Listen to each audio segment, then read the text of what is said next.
I turned my face away from the red puddles. I looked at the red bag sitting in the center of my rearview mirror, like the exposed heart of the Honda City. That day I dropped Mr. Ashok off at the Imperial Hotel, and he said, "I'll be back in 20 minutes, Bolram." Instead of parking the car, I drove to the train station, which is in Paharganj, not far from the hotel. People were lying on the floor of the station. Dogs were sniffing at the garbage. The air was moldy. So this is what it will be like, I thought. The destinations of all the trains were up on a blackboard. Banaras, Jammu, Amritsar, Mumbai, Ranchi. What would be my destination, if I were to come here with a red bag in my hand? As if in answer, shining wheels and bright lights began flashing in the darkness. Now, if you visit any train station in India, you will see, as you stand waiting for your train, a row of bizarre-looking machines with red light bulbs, kaleidoscopic wheels, and whirling yellow circles. These are your fortune and wait for 1 rupee machines that stand on every rail platform in the country. They work like this. You put your bags down to the side. You stand on them. Then you insert a 1 rupee coin into the slot. The machine comes to life, levers start to move inside, things go clankety-clank, and the lights flash like crazy. Then there is a loud noise, and a small stiff chit of cardboard colored either green or yellow will pop out of the machine. The lights and noise calm down. On this chit will be written your fortune, and your weight in kilograms. 2 kinds of people use these machines, the children of the rich, or the fully grown adults of the poorer class, who remain all their lives children. I stood gazing at the machines, like a man without a mind. 6 glowing machines were shining at me, light bulbs of green and yellow and kaleidoscopes of gold and black that were turning around and around. I got up on one of the machines. I sacrificed a rupee. It gobbled the coin, made noise, gave off more lights, and released a chit. London Scales Code. New Delhi 110-055. Your weight. 59. Respect for the law is the first command of the gods. I let the fortune-telling chit fall on the floor and I laughed. Even here, in the weight machine of a train station, they try to hoodwink us. Here, on the threshold of a man's freedom, just before he boards a train to a new life, these flashing fortune machines are the final alarm bell of the rooster Coop. The sirens of the Coop were ringing its wheels, turning its red lights flashing. A rooster was escaping from the Coop. A hand was thrust out. I was picked up by the neck and shoved back into the Coop. I picked the chit up and reread it. My heart began to sweat.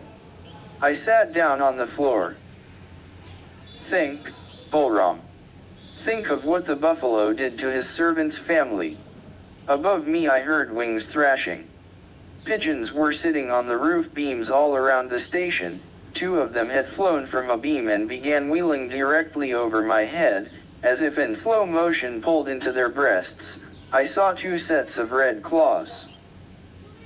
Not far from me I saw a woman lying on the floor, with nice full breasts inside a tight blouse. She was snoring. I could see a 1 rupee note stuffed into her cleavage, its lettering and color visible through the weave of her bright green blouse. She had no luggage. That was all she had in the world. 1 rupee. And yet look at her snoring blissfully, without a care in the world. Why couldn't things be so simple for me? A low growling noise made me turn. A black dog was turning in circles behind me. A pink patch of skin and open wound glistened on its left butt, and the dog had twisted on itself in an attempt to gnaw at the wound. The wound was just out of reach of its teeth, but the dog was going crazy from pain trying to attack the wound with its slavering mouth. It kept moving in mad, precise, pointless circles. I looked at the sleeping woman and her heaving breasts. Behind me the growling went on and on. That Sunday, I took Mr. Ashik's permission, saying I wanted to go to a temple, and went into the city. I took a bus down to Kutub, and from there a jeep taxi down to GB Road. This, Mr. Premier, is the famous red light district, as they say in English, of Delhi. An hour here would clear all the evil thoughts out of my head. When you retain semen in your lower body, it leads to evil movements in the fluids of your upper body. In the darkness we know this to be a fact. It was just 5 o'clock and still light, but the women were waiting for me, as they wait for all men, at all times of the day. Now, I've been to these streets before, as I've confessed to you, but this time was different. I heard them above me, the women jeering and taunting from the grilled windows of the brothels, but this time I couldn't bear to look up at them. A pawn maker sat on a wooden stall outside the gaudy blue door of a brothel, using a knife to spread spices on moist leaves that he had picked out of a bowl of water, which is the first step in the preparation of pawn. In the small square space below his stall sat another man, boiling milk in a vessel over the hissing blue flame of a gas stove.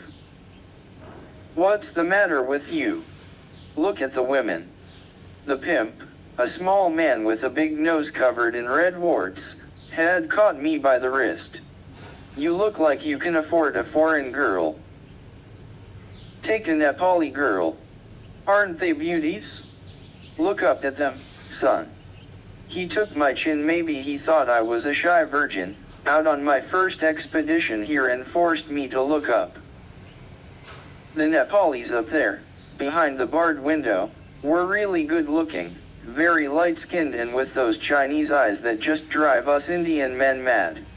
I shook the pimp's hand off my face. Take anyone. Take all. Aren't you man enough, son? Normally this would have been enough for me to burst into the brothel, hollering for blood.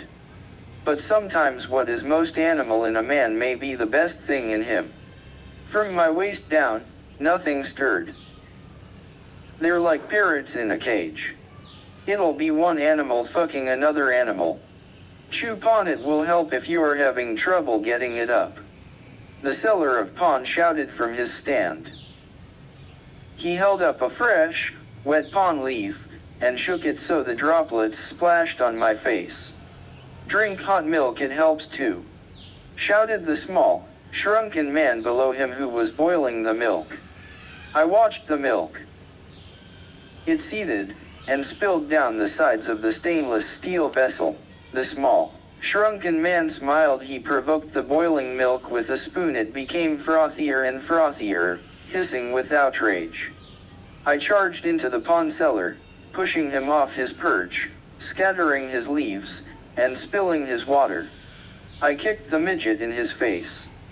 Screams broke out from above. The pimps rushed at me, shoving and kicking for dear life. I ran out of that street. Now, GB Road is in Old Delhi, about which I should say something.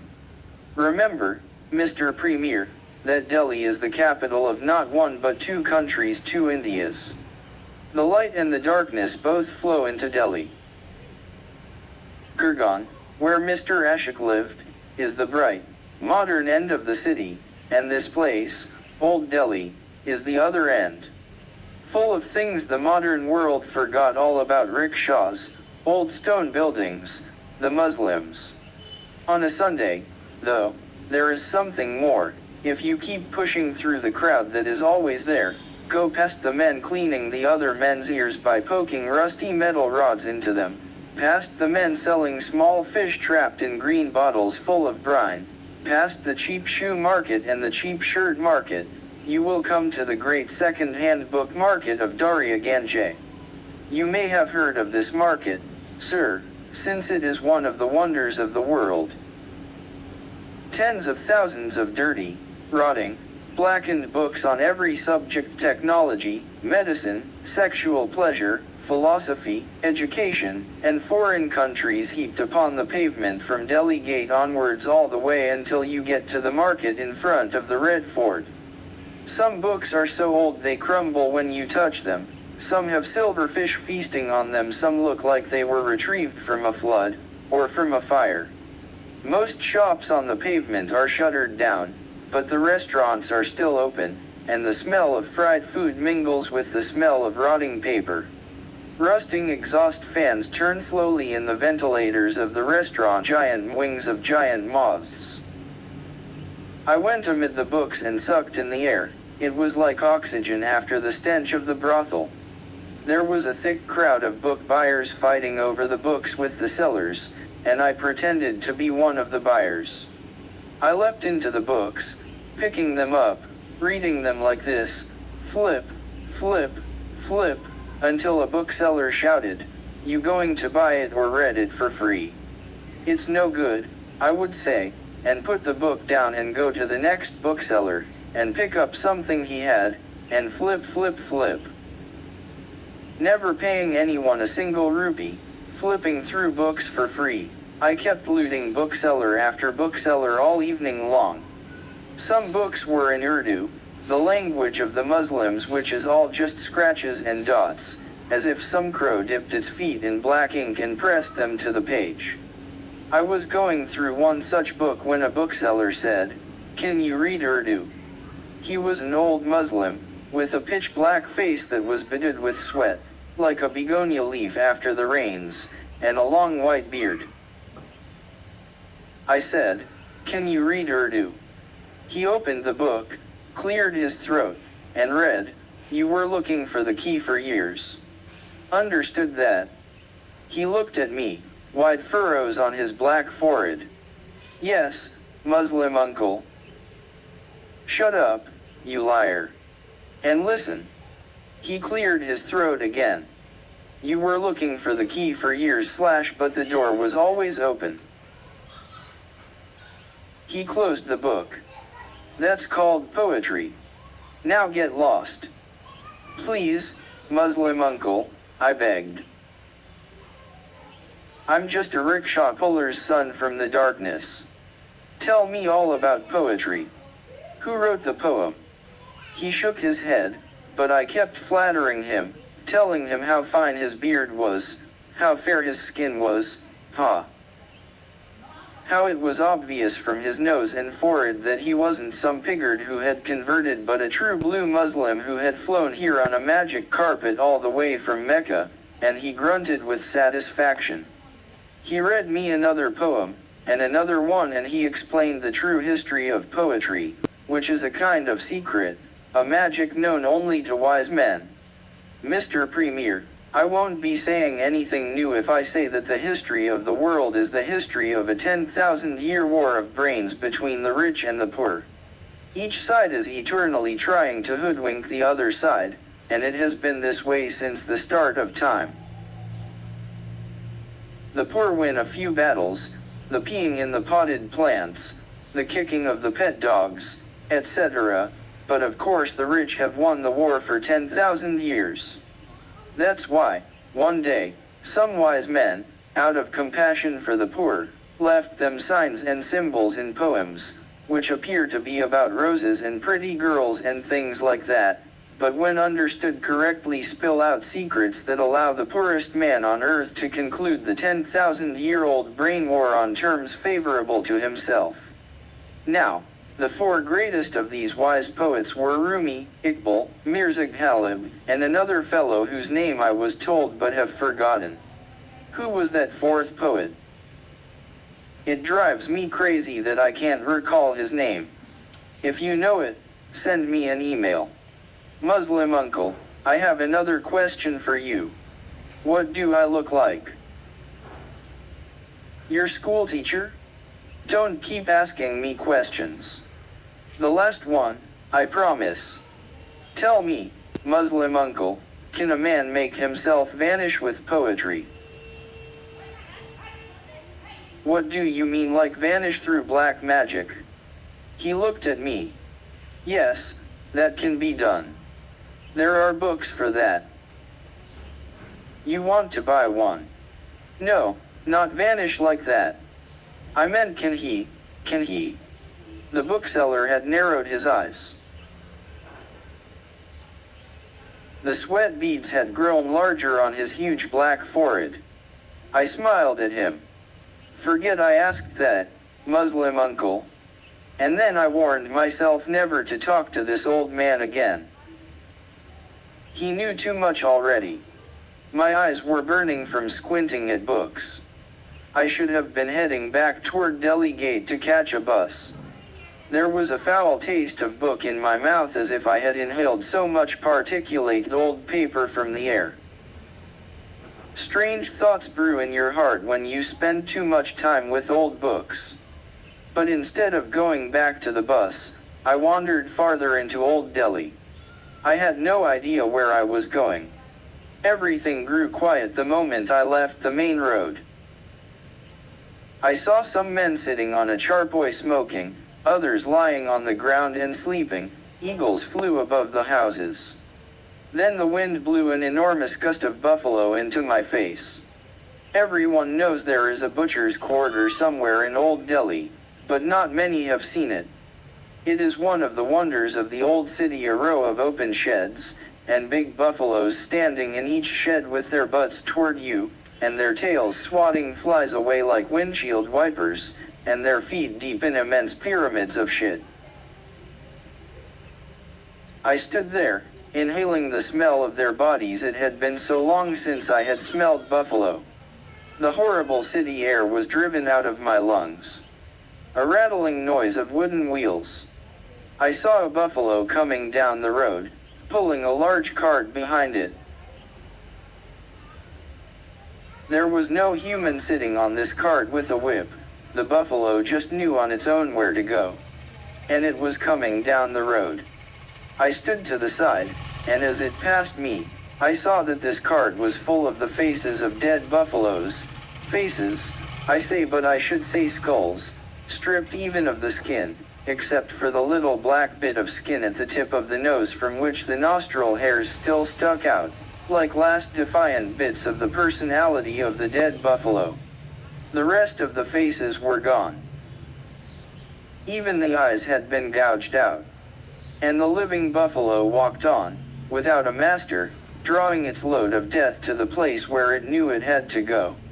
I walked along with that poor animal for a while, staring at the dead, stripped faces of the buffaloes.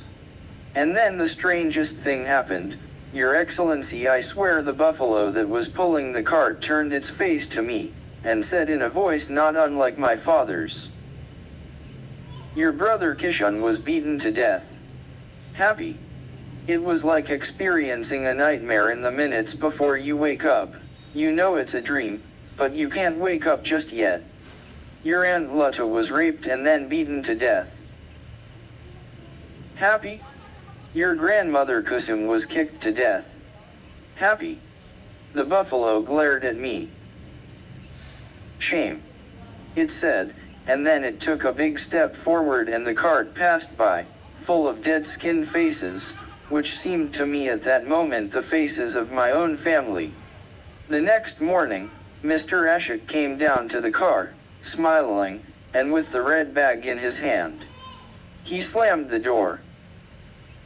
I looked at the ogre and swallowed hard. "Sir." "What is it, Balram?" "Sir, there's something I've been meaning to tell you for a while." And I took my fingers off the ignition key. I swear, I was ready to make a full confession right there, had he said the right word, had he touched my shoulder the right way. But he wasn't looking at me. He was busy with the cell phone and its buttons. Punch, punch, punch. To have a madman with thoughts of blood and theft in his head, sitting just 10 inches in front of you, and not to know it. Not to have a hint, even. What blindness you people are capable of. Here you are, sitting in glass buildings and talking on the phone night after night to Americans who are thousands of miles away, but you don't have the faintest idea what's happening to the man who's driving your car. What is it, Balram? Just this, sir, that I want to smash your skull open. He leaned forward, he brought his lips right to my ear. I was ready to melt. I understand, Bolram. I closed my eyes. I could barely speak. You do, sir. You want to get married. Bolram. You'll need some money, won't you? Sir, no. There's no need of that. Wait, Bolram. Let me take out my wallet. You're a good member of the family.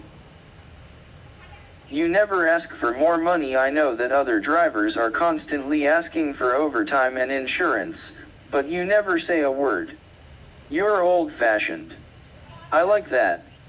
We'll take care of all the wedding expenses, Bolram. Here, Bolram, here's.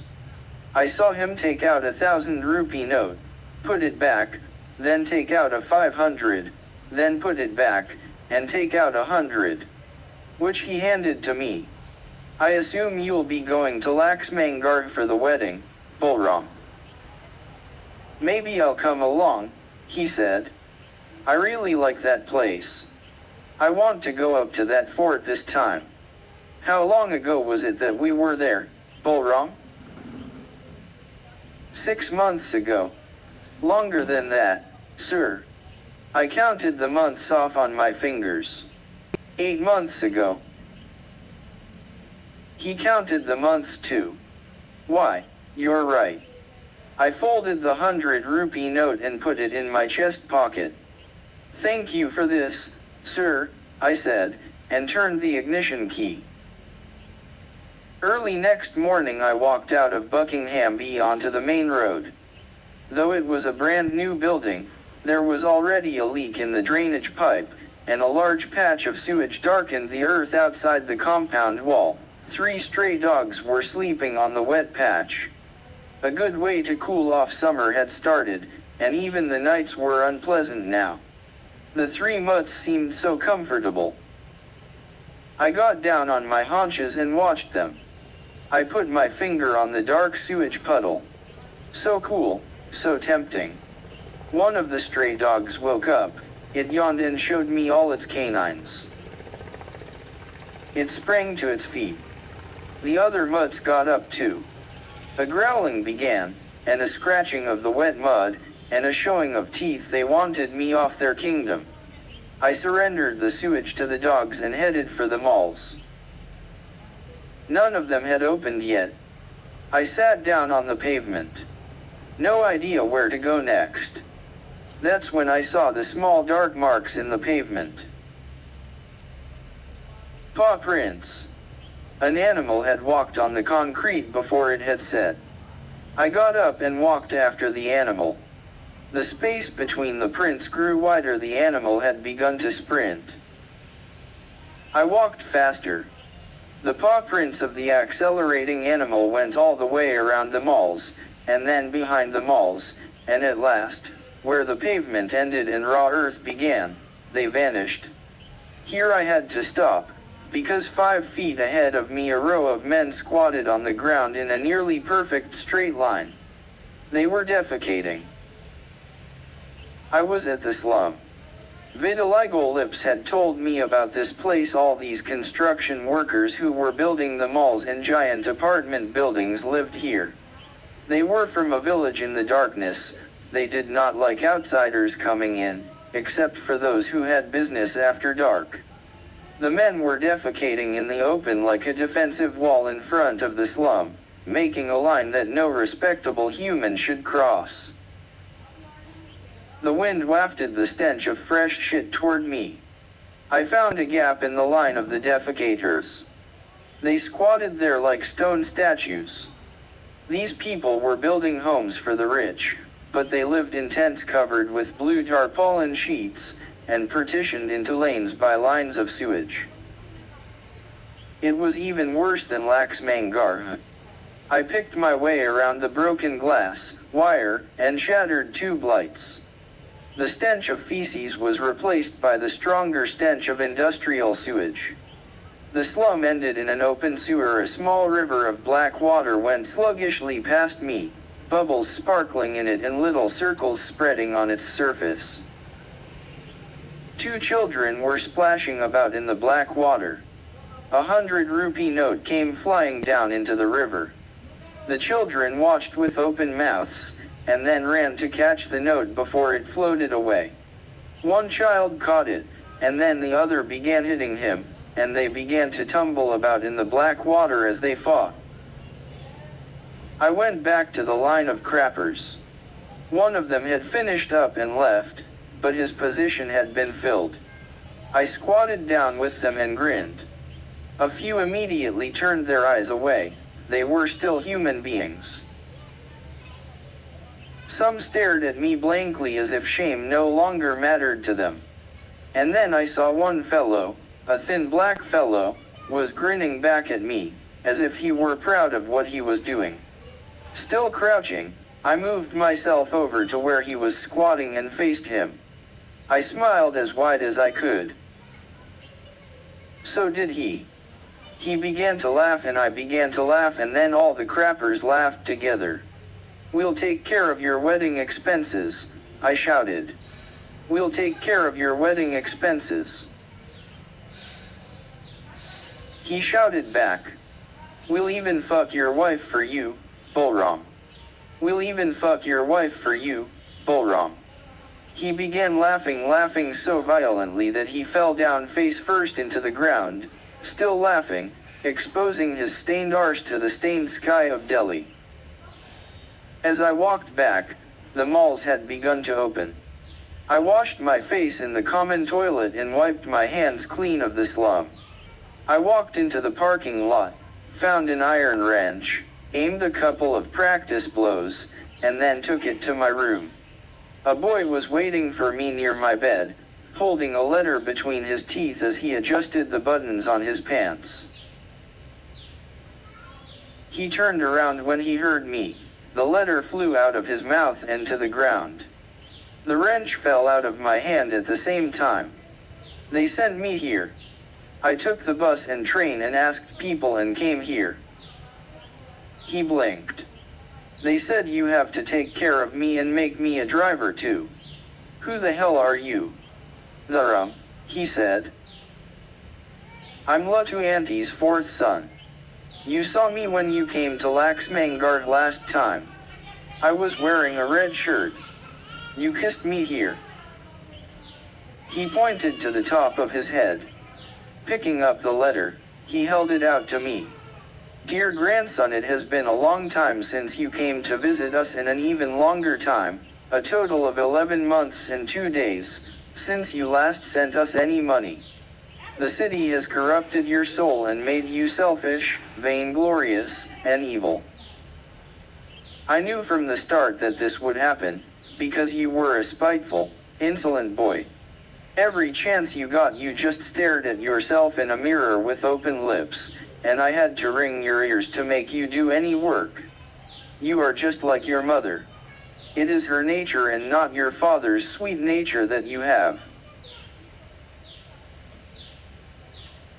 So far we have borne our sufferings patiently, but we will not do so. You must send us money again. If you don't, we'll tell your master. Also, we have decided to arrange for your wedding on our own, and if you do not come here, we will send the girl to you by bus. I say these things not to threaten you but out of love. After all, am I not your own grandmother? And how I used to stuff your mouth with sweets. Also, it is your duty to look after Dharam, and take care of him as if he were your own son. Now take care of your health, and remember that I am preparing lovely chicken dishes for you, which I will send to you by mail along with the letter that I will write to your master. Your loving Granny Kusum." I folded the letter, put it in my pocket, and then slapped the boy so hard that he staggered back, hit the side of the bed, and fell into it, pulling down the mosquito net as he fell. "Get up," I said. "I'm going to hit you again." I picked up the wrench and held it over him, then threw it to the floor. The boy's face had turned blue, and his lip was split and bleeding, and he still hadn't said a word. I sat in the mosquito net, sipping from a half bottle of whiskey. I watched the boy. I had come to the edge of the precipice. I had been ready to slay my master. This boy's arrival had saved me from murder, and a lifetime in prison. That evening, I told Mr. Ashik that my family had sent me a helper, someone to keep the car tidy, and instead of getting angry that he would now have to feed another mouth, which is what most of the masters would have done, he said, "He's a cute boy. He looks like you." What happened to his face? I turned to the room. Tell him. He blinked a couple of times. He was thinking it over. I fell off the bus. Smart boy.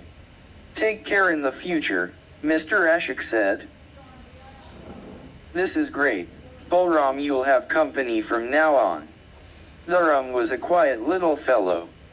He didn't ask for anything from me. He slept on the floor where I told him to. He minded his own business. Feeling guilty for what I'd done, I took him to the tea shop. Who teaches at the school these days, Dharam? Is it still Mr. Krishna? Yes, uncle. Is he still stealing the money for the uniforms and the food?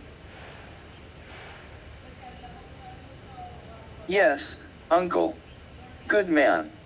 I went for 5 years and then Kusum Granny said that was enough. Let's see what you learned in 5 years. Do you know the 8 times table? Yes, uncle. Let's hear it. 8 ones are 8. That's easy. What's next? 8 twos are 16. Wait.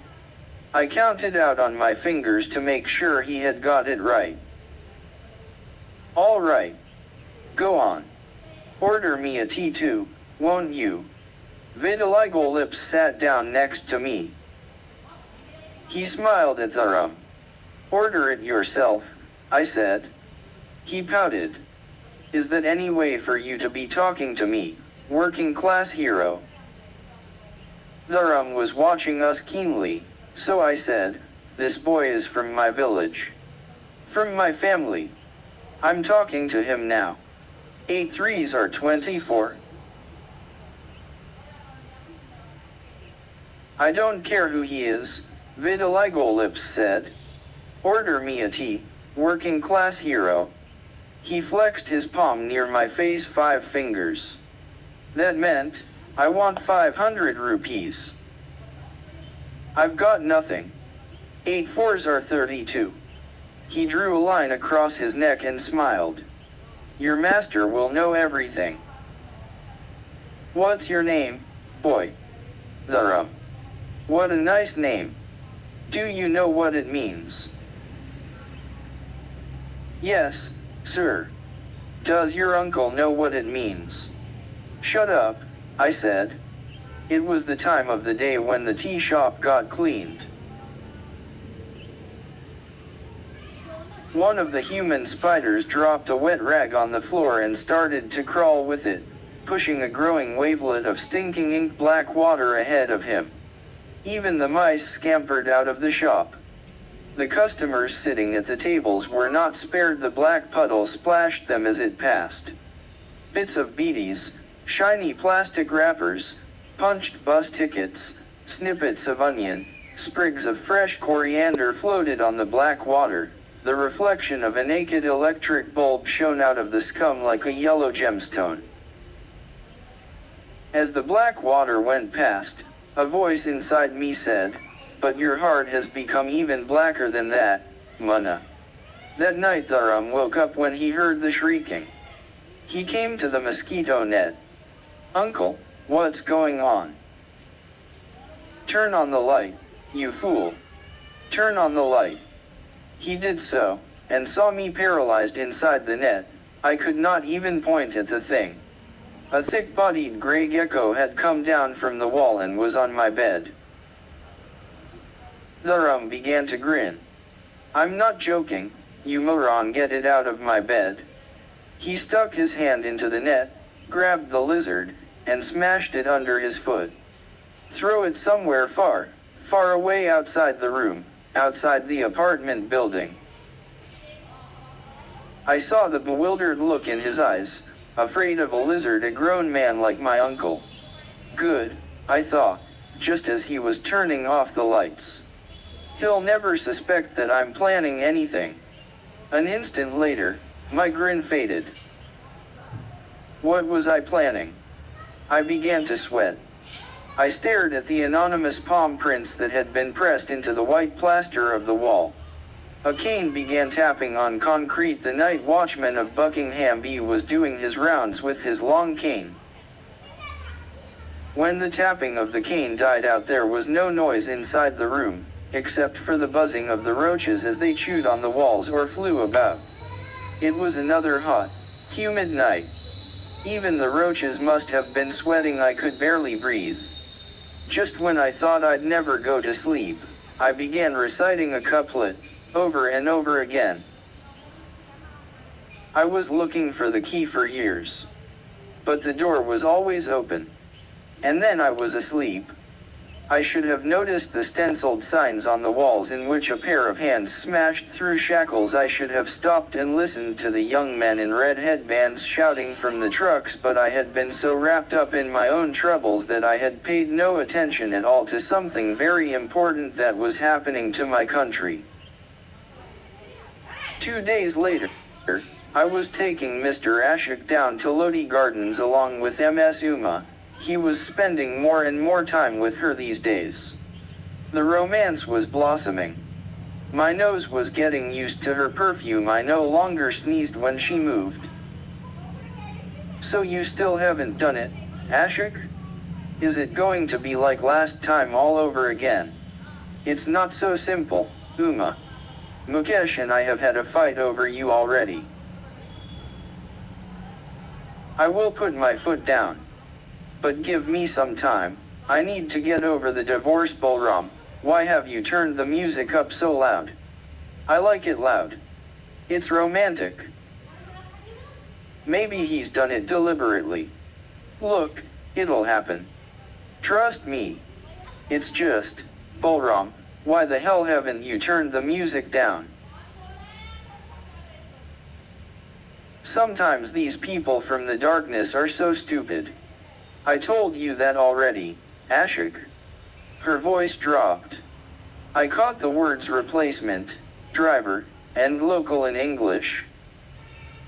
"Have you thought about getting a replacement driver, a local driver?"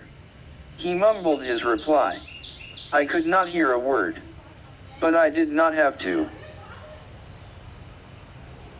I looked at the rearview mirror.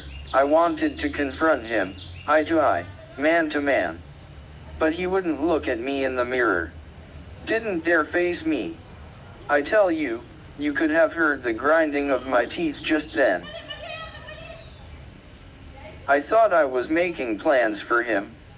He'd been making plans for me. The rich are always one step ahead of us, aren't they? Well, not this time. For every step he'd take, I'd take two. Outside on the road, a street-side vendor was sitting next to a pyramid of motorbike helmets that were wrapped in plastic and looked like a pile of severed heads. Just when we were about to reach the gardens, we saw that the road was blocked on all sides. A line of trucks had gathered in front of us, full of men who were shouting, "Hail the great socialist! Hail the voice of the poor of India! What the hell is going on? Haven't you seen the news today, Ashok? They are announcing the results." "Fuck," he said. "Balram, turn Enya off, and turn on the radio." The voice of the great socialist came on. He was being interviewed by a radio reporter. "The election shows that the poor will not be ignored. The darkness will not be silent. There is no water in our taps, and what do you people in Delhi give us? You give us cell phones. Can a man drink a phone when he is thirsty? Women walk for miles every morning to find a bucket of clean. Do you want to become Prime Minister of India? Don't ask me such questions. I have no ambitions for myself. I am simply the voice of the poor and the disenfranchised. But surely, sir, let me say one last word, if I may.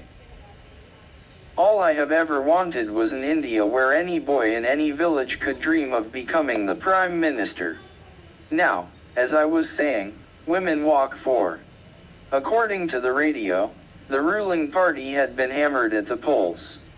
A new set of parties had come to power. The Great Socialists Party was one of them. He had taken the votes of a big part of the darkness. As we drove back to Gurgaon, we saw hordes of his supporters pouring in from the darkness. They drove where they wanted, did what they wanted, whistled at any woman they felt like whistling at. Delhi had been invaded. Mr. Ashok did not call me the rest of the day. In the evening he came down and said he wanted to go to the Imperial Hotel. He was on the cell phone the whole time, punching buttons, and making calls and screaming. We're totally fucked, Uma. This is why I hate this business I'm in. We're at the mercy of these.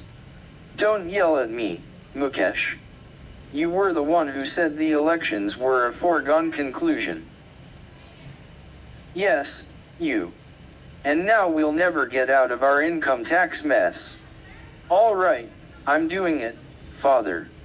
I'm going to meet him right now at the Imperial.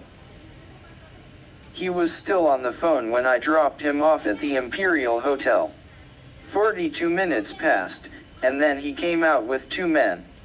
Leaning down to the window, he said, "Do whatever they want, Balram. I'm taking a taxi back from here. When they're done, bring the car back to Buckingham." "Yes, sir." The two men slapped him on the back, he bowed, and opened the doors for them himself.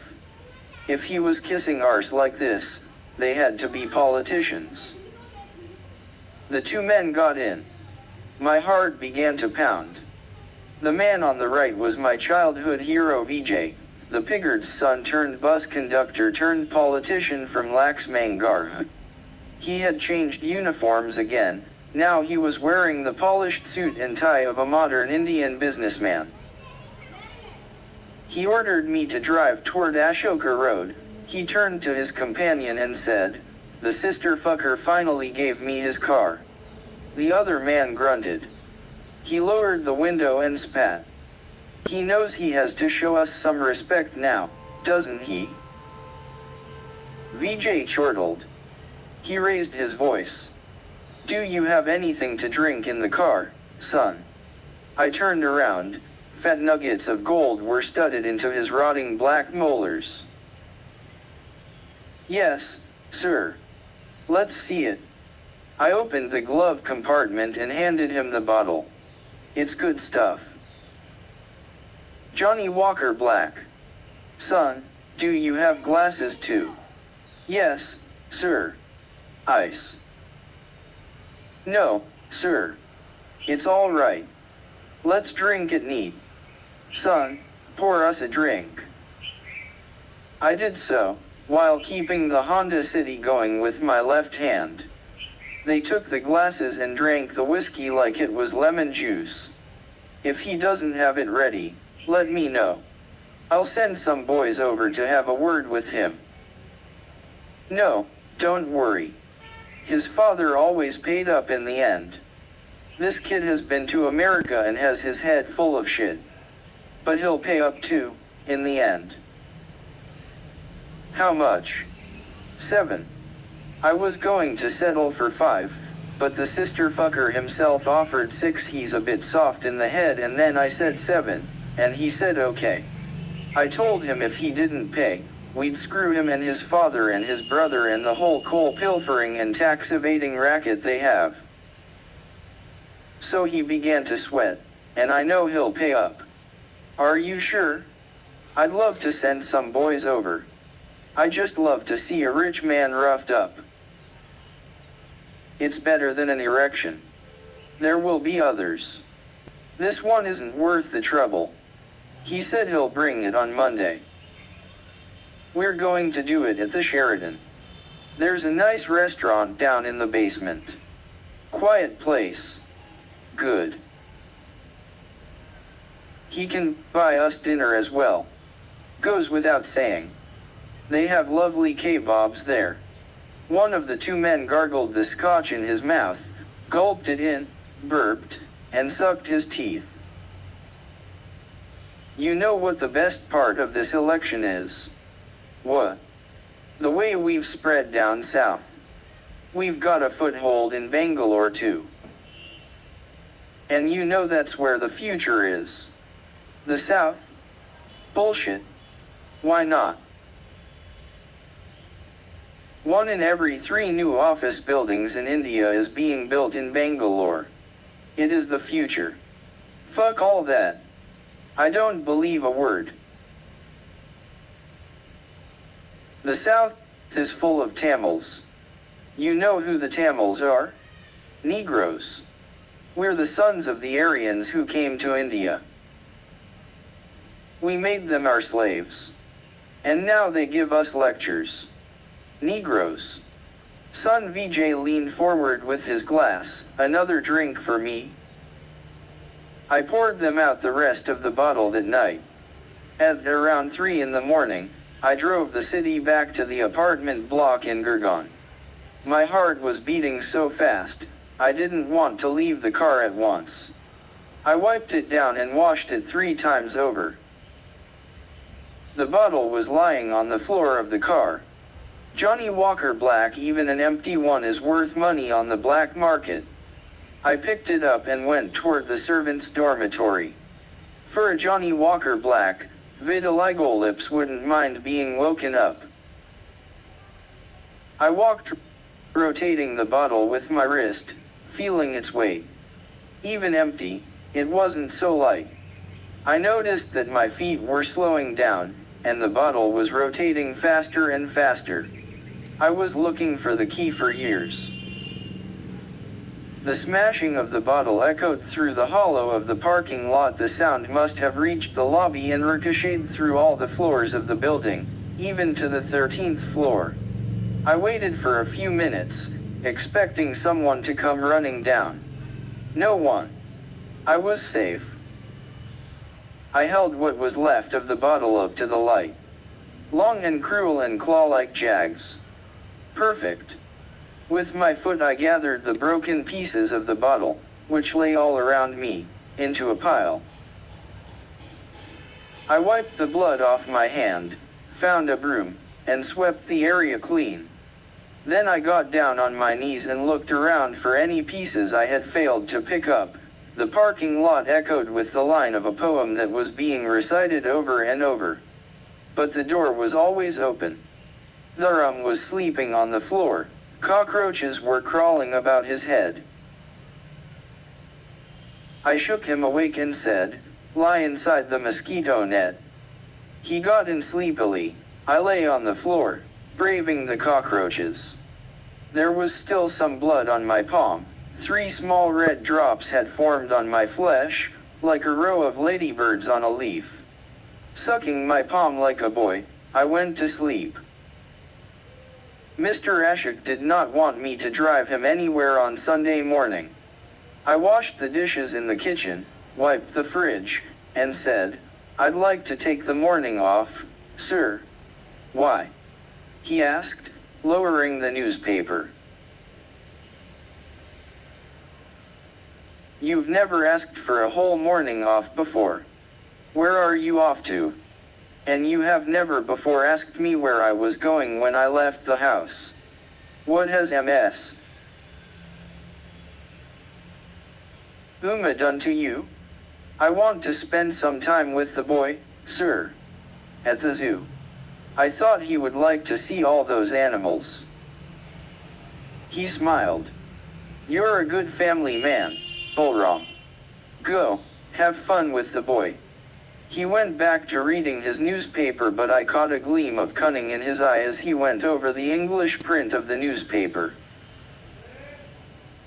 As we walked out of Buckingham Tower's B block, I told Durham to wait for me, then went back and watched the entrance to the building. Half an hour passed, and then Mr. Ashok was down at the lobby. A small dark man of the servant class had come to see him. Mr. Ashok and he talked for a while, and then the small man bowed and left. They looked like two men who had just concluded a deal. I went back to where Durham was waiting.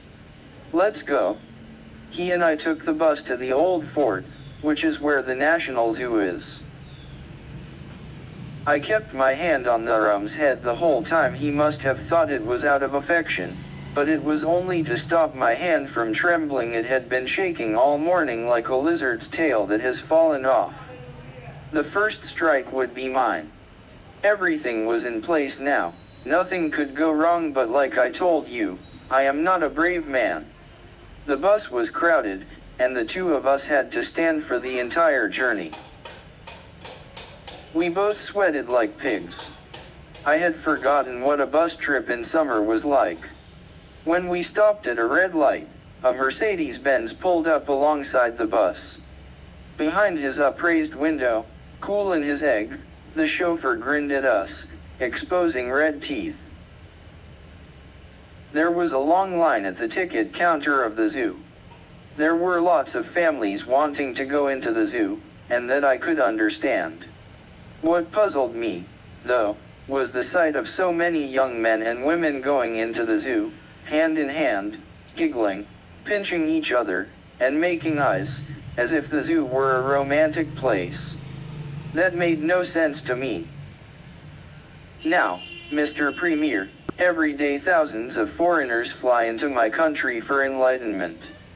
They go to the Himalayas, or to Benares, or to Bodh Gaya. They get into weird poses of yoga, smoke hashish, shag a sadhu or two, and think they're getting enlightened. Ha! If it is enlightenment you have come to India for, you people, forget the Ganga, forget the ashrams, go straight to the National Zoo in the heart of New Delhi. Durham and I saw the golden-beaked storks sitting on palm trees in the middle of an artificial lake. They swooped down over the green water of the lake, and showed us traces of pink on their wings. In the background, you could see the broken walls of the old fort. Iqbal, that great poet, was so right. The moment you recognize what is beautiful in this world, you stop being a slave. To hell with the Naxals and their guns shipped from China. If you taught every poor boy how to paint, that would be the end of the rich in India. I made sure Durham appreciated the gorgeous rise and fall of the fort's outline, the way its loopholes filled up with blue sky, the way the old stones glittered in the light. We walked for half an hour, from cage to cage. The lion and the lioness were apart from each other and not talking, like a true city couple. The hippo was lying in a giant pond full of mud. Durham wanted to do what others were doing, throw a stone at the hippo to stir it up, but I told him that would be a cruel thing. Hippos lie in mud and do nothing, that's their nature. Let animals live like animals, let humans live like humans. That's my whole philosophy in a sentence. I told Durham it was time to leave, but he made faces and pleaded. 5 minutes, uncle. All right, 5 minutes. We came to an enclosure with tall bamboo bars, and there, seen in the interstices of the bars, as it paced back and forth in a straight line, was a tiger. Not any kind of tiger. The creature that gets born only once every generation in the jungle. I watched him walk behind the bamboo bars. Black stripes and sunlit white fur flashed through the slits in the dark bamboo. It was like watching the slowed-down reels of an old black and white film.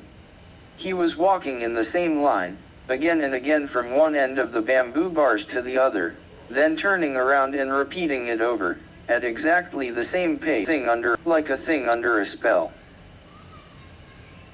He was hypnotizing himself by walking like this. That was the only way he could tolerate this cage.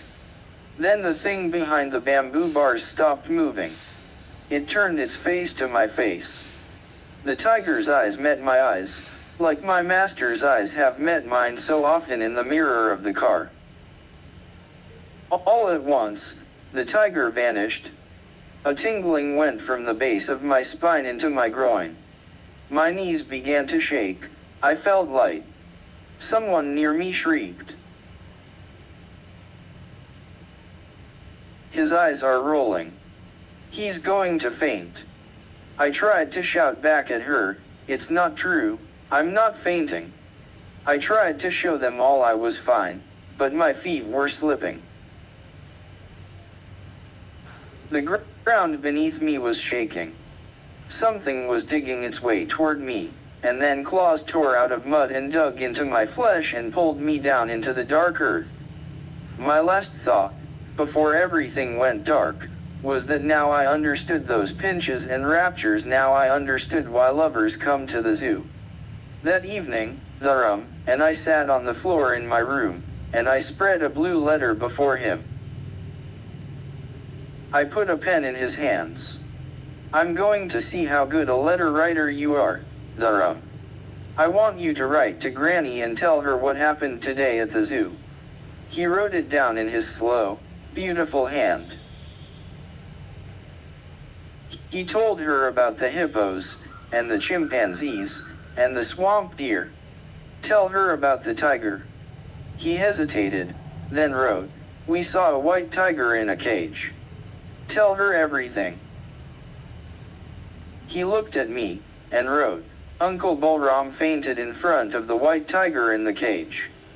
Better still, I'll dictate, write it down. He wrote it all down for 10 minutes, writing so fast that his pen got black and oozy with overflowing ink. He stopped to wipe the nib against his hair, and went back to the writing. In the end he read out what he had written. I called out to the people around me, and we carried Uncle to a banyan tree. Someone poured water on his face. The good people slapped Uncle hard and made him wake up. They turned to me and said, "Your uncle is raving. He's saying goodbye to his grandmother. He must think he's going to die." Uncle's eyes were open now. "Are you all right, Uncle?" I asked. He took my hand and he said, I'm sorry, I'm sorry, I'm sorry." I asked, "Sorry for what?" And he said, "I can't live the rest of my life in a cage, Granny. I'm so sorry." We took the bus back to Gurgaon and had lunch at the tea shop. It was very hot, and we sweated a lot. And that was all that happened today. Write whatever you want after that to her, and post it tomorrow, as soon as I leave in the car, but not before. Understand? It was raining all morning, a light, persistent kind of rain. I heard the rain, though I could not see it. I went to the Honda City, placed the incense stick inside, wiped the seats, wiped the stickers, and punched the ogre in the mouth. I threw a bundle near the driver's seat. I shut all the doors and locked them. Then, taking 2 steps back from the Honda City, I bowed low to it with folded palms. I went to see what Dharam was doing. He was looking lonely, so I made a paper boat for him, and we sailed it in the gutter outside the apartment block. After lunch, I called Dharam into my room. I put my hands on his shoulders. Slowly I turned him around so he faced away from me. I dropped a rupee coin on the ground. "Bend down and pick that up." He did so, and I watched. Dharam combed his hair just like Mr. Ashok did, with a part down the middle. When you stood up over him, there was a clear white line down his scalp, leading up to the spot on the crown where the strands of a man's hairline radiate from. "Stand up straight." I turned him around a full circle. I dropped the rupee again. "Pick it up one more time." I watched the spot, telling him to sit in a corner of the room and keep watch over me. I went inside my mosquito net, folded my legs, closed my eyes, touched my palms to my knees, and breathed in. I don't know how long I sat like the Buddha, but it lasted until one of the servants shouted out that I was wanted at the front door. I opened my eyes. The Ram was sitting in a corner of the room, watching me. "Come here," I said. I gave him a hug, and put 10 rupees into his pocket. "He'd need that." "Balram, you're late. The bell is ringing like crazy." I walked to the car, inserted the key, and turned the engine on. Mr. Ashok was standing at the entrance with an umbrella and a cell phone. He was talking on the phone as he got into the car and slammed the door. I still can't believe it. The people of this country had a chance to put an efficient ruling party back in power, and instead they have voted in the most outrageous bunch of thugs. "We don't deserve," he put the phone aside for a moment and said, "First to the city, Balram, I'll tell you where," and then resumed the phone talk. "The roads were greasy with mud and water. I drove slowly. Parliamentary democracy, father. We will never catch up with China for this single reason. First stop was in the city at one of the usual banks. He took the red bag and went in, and I saw him inside the glass booth, pressing the buttons of the cash machine. When he came back, I could feel that the weight of the bag on the back seat had increased. We went from bank to bank, and the weight of the red bag grew. I felt its pressure increase on my lower back as if I were taking Mr. Ashok in his bag, not in a car, but the way my father would take a customer and his bag in a rickshaw. 700,000 rupees. It was enough for a house, a motorbike, and a small shop. A new life. My 700,000 rupees. "Now to the Sheraton, Balram." "Yes, sir." I turned the key, started the car, changed gear. We moved. "Play some Sting, Balram. Not too loud." "Yes, sir." I put the CD on. The voice of Sting came on. The car picked up speed. In a little while, we passed the famous bronze statue of Gandhi leading his followers from darkness to the light. Now the road emptied. The rain was coming down lightly. If we kept going this way, we would come to the hotel, the grandest of all in the capital of my country, the place where visiting heads of state, like yourself, always stay. But Delhi is a city where civilization can appear and disappear within 5 minutes. On either side of us right now there was just wilderness and rubbish. In the rearview mirror I saw him paying attention to nothing but his cell phone.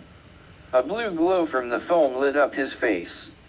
Without looking up, he asked me, "What's wrong, Balram? Why has the car stopped?" I touched the magnetic stickers of the goddess Kali for luck, then opened the glove compartment. There it was, the broken bottle, with its claws of glass. "There's something off with the wheel, sir. Just give me a couple of minutes." Before I could even touch it, I swear, the door of the car opened. I was out in the drizzle. There was soggy black mud everywhere. Picking my way over mud and rainwater, I squatted near the left rear wheel, which was hidden from the road by the body of the car. There was a large clump of bushes to one side and a stretch of wasteland beyond. You've never seen the road this empty. You'd swear it's been arranged just for you. The only light inside the car was the blue glow from his cell phone. I rapped against his glass with a finger. He turned to me without lowering the window. I mouthed out the words, "There's a problem, sir." He did not lower the window. He did not step out. He was playing with his cell phone, punching the buttons and grinning. He must be sending a message to Ms. Uma. Pressed to the wet glass, my lips made a grin. He released the phone. I made a fist and thumped on his glass.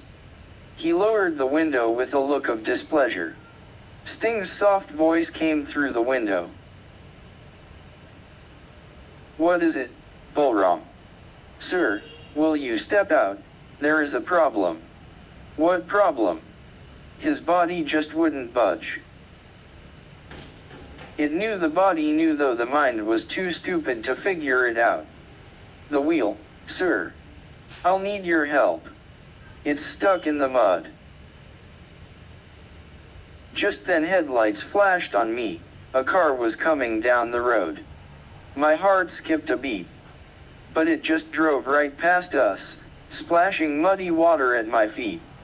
He put a hand on the door and was about to step out, but some instinct of self-preservation still held him back. It's raining, Bolram. Do you think we should call for help? He wriggled and moved away from the door. Oh, no, sir. Trust me. Come out. He was still wriggling. His body was moving as far from me as it could. I'm losing him, I thought, and this forced me to do something I knew I would hate myself for, even years later. I really didn't want to do this. I really didn't want him to think, even in the 2 or 3 minutes he had left to live, that I was that kind of driver, the one that resorts to blackmailing his master, but he had left me no option. It's been giving problems ever since that night we went to the hotel in Jankpura. He looked up from the cell phone at once. The one with the big T sign on it. You remember it, don't you, sir? Ever since that night, sir, nothing has been the same with this car. His lips parted, then closed. He's thinking, blackmail? Or an innocent reference to the past. Don't give him time to settle. Come out of the car, sir. Trust me. Putting the cell phone on the seat, he obeyed me. The blue light of the cell phone filled the inside of the dark car for a second, then went out. He opened the door farthest from me and got out near the road. I got down on my knees and hid behind the car. Come over this side, sir. The bad tire is on this side. He came, picking his way through the mud. It's this one, sir, and be careful, there's a broken bottle lying on the ground. There was so much garbage by the roadside that it lay there looking perfectly natural. Here, let me throw it away. This is the tire, sir. Please take a look. He got down on his knees. I rose up over him, holding the bottle held behind my back with a bent arm. Down below me, his head was just a black ball, and in the blackness, I saw a thin white line of scalp between the neatly parted hair, leading like a painted line on a highway to the spot on the crown of his skull, the spot from which a man's hair radiates out. The black ball moved, grimacing to protect his eyes against the drizzle. He looked up at me. It seems fine. I stood still, like a schoolboy caught out by his teacher. I thought, that landlord's brain of his has figured it out. He's going to stand up and hit me in the face. But what is the use of winning a battle when you don't even know that there is a war going on? Well, you know more about this car than I do, Bolram. Let me take another look. And he peered again at the tire. The black highway appeared before me once more, with the white paint marks leading to the crown spot. There is a problem, sir. You should have got a replacement a long time ago. All right, Bolram. He touched the tire. But I really think I rammed the bottle down. The glass ate his bone. I rammed it 3 times into the crown of his skull, smashing through to his brains. It's a good, strong bottle, Johnny Walker Black, well worth its resale value. The stunned body fell into the mud. A hissing sound came out of its lips, like wind escaping from a tire. I fell to the ground, my hand was trembling, the bottle slipped out, and I had to pick it up with my left hand. The thing with the hissing lips got up onto its hands and knees. It began crawling around in a circle, as if looking for someone who was meant to protect it. Why didn't I gag him and leave him in the bushes, stunned and unconscious, where he wouldn't be able to do a thing for hours, while I escaped? Good question, and I've thought about it many a night, as I sit at my desk, looking at the chandelier. The first possible reply is that he could always recover, break out of his gag, and call the police. So I had to kill him. The second possible reply is that his family was going to do such terrible things to my family, I was just getting my revenge in advance. I like the second reply better. Putting my foot on the back of the crawling thing, I flattened it to the ground. Down on my knees I went, to be at the right height for what would come next.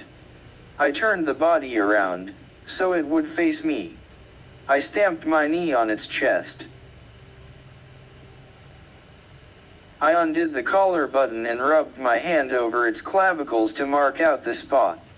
When I was a boy in Laxmangar, and I used to play with my father's body, the junction of the neck and the chest, the place where all the tendons and veins stick out in high relief, was my favorite spot. When I touched this spot, the pit of my father's neck, I controlled him. I could make him stop breathing with the pressure of a finger. The stork's son opened his eyes just as I pierced his neck, and his lifeblood spurted into my eyes. I was blind. I was a free man. When I got the blood out of my eyes, it was all over for Mr. Ashik.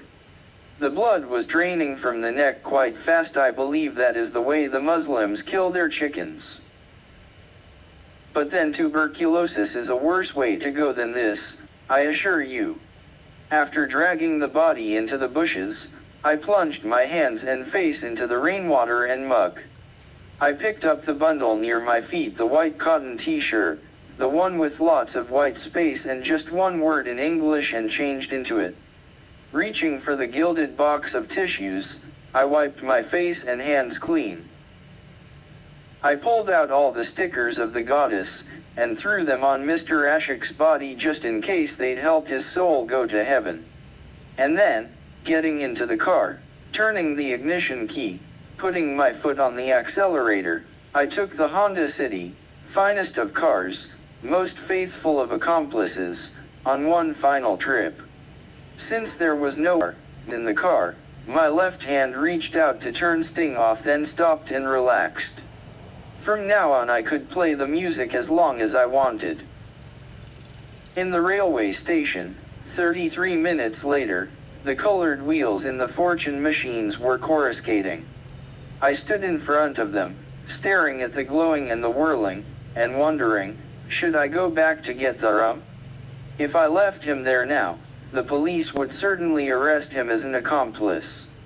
They would throw him into jail with a bunch of wild men, and you know what happens to little boys when they get put into dens like that, sir. On the other hand, if I went back now all the way to Gurgaon, someone might discover the body, and then all this, I tightened my grip on the bag, would have been a waste. I squatted on the floor of the station, pressed down by indecision. There was a squealing noise to my left. A plastic bucket was tumbling about, as if it were alive, then a grinning black face popped out of the bucket. A little creature, a baby boy.